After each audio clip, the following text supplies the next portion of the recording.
জানিয়েছেন গতকাল ঢাকা ৮ আসনের প্রার্থী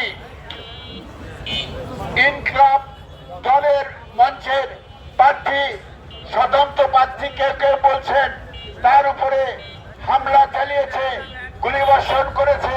উনি আজকে মৃত্যুর সঙ্গে পাঞ্জা লড়ছেন।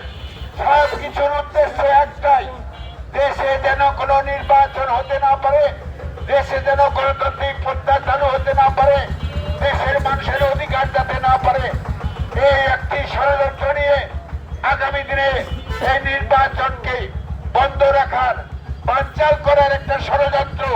প্রিয় আত্রাইবাসী এবং উপস্থিত পথচারী, আমাদের দলের নেতৃবৃন্দ, দোকানদার ভাইরা, সবাইকে বলছি আপনারা সজাগ থাকুন। যে অধিকার থেকে আপনারা দীর্ঘদিন বঞ্চিত ছিলেন, আপনারা আগামীতে একটি সুষ্ঠু নির্বাচনের রুখে দিব।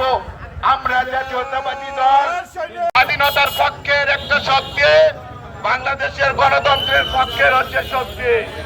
এই উসমান হাদি হক সেটা চান না, সেটা বিরোধী।